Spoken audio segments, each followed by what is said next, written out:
Theresa May says 95% of Brexit deal is done. Theresa May has said she is prepared to explore every possible option to break the deadlock in Brexit talks.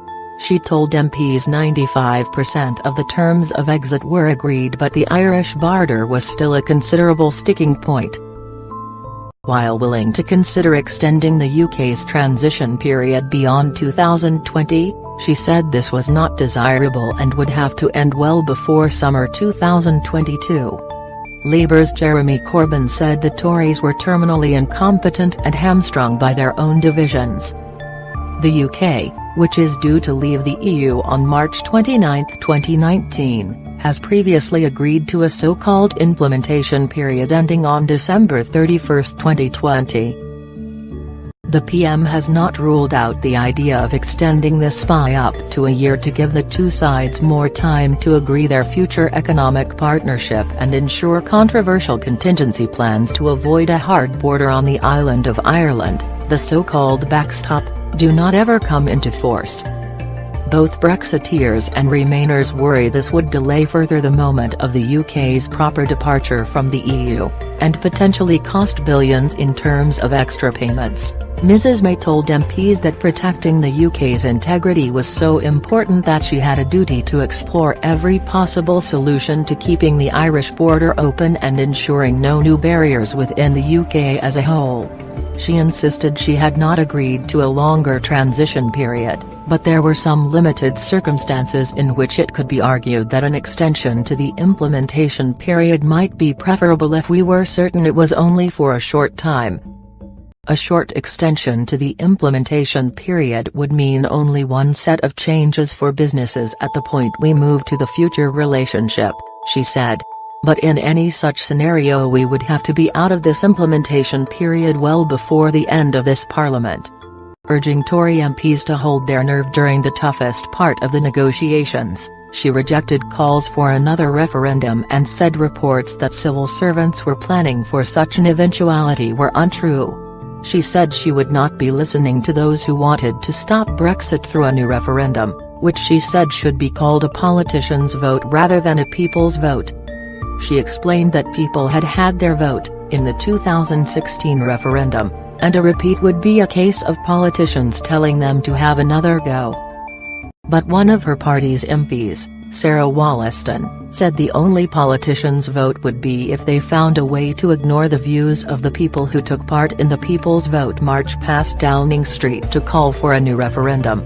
A weekend of feverish speculation suggested Mrs May had 72 hours to save her job ahead of a meeting of the 1922 Committee of Backbench MPs on Wednesday. A leadership contest can be triggered either if the leader resigns or if 15% of MPs, that is currently 48, write to the chair of the 1922 committee, demanding a vote of no confidence. Emerging from his meeting with Mr Barnier, Mr Duncan Smith said the PM had his full support, full stop, and suggested anyone using aggressive language against her should be disciplined. He denied he was undermining the Prime Minister by making the case for a deal with the EU which did not require the UK to sign up wholesale to its rules for trade in goods, as her plan envisages. We are presenting some ideas which we think are constructive. We had a constructive discussion and now we are going to talk to the government about it. Surrender document. In her statement, Mrs May cited the agreement reached in the last few weeks on the future of Gibraltar and the UK's RAF bases in Cyprus as sign of the progress that is being made. Taking all of this together, 95% of the withdrawal agreement and its protocols are now settled. In advance of Mrs May's statement, ministers fielded urgent questions from MPs about the cost to the UK of extending the transition period and the terms of the meaningful vote the Commons has been promised on Brexit.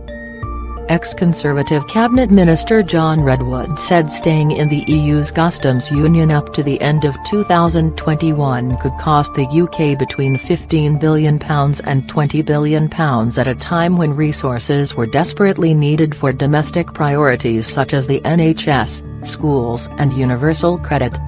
He told MPs it would be an act of great rashness to a financial settlement which amounted to a surrender document which we cannot afford. Treasury Minister John Glenn said there was no expectation that the UK would be paying any extra money on top of the £39 billion already committed to in the event of a negotiated exit, but the length and cost of any transition period would be subject to the negotiating process. Brexit Secretary Dominic Raab said the motion for the Commons vote on the deal would be amendable, subject to the discretion of the Speaker, but this could not be allowed to prevent or delay the UK's departure from the EU. The choice MPs faced, he said, was between the best deal negotiated by the government and a no-deal alternative, adding he was very sure that will focus minds. But Labour said it would not support this, while former Tory Education Secretary Nicky Morgan questioned what legal advice ministers had received to support its position.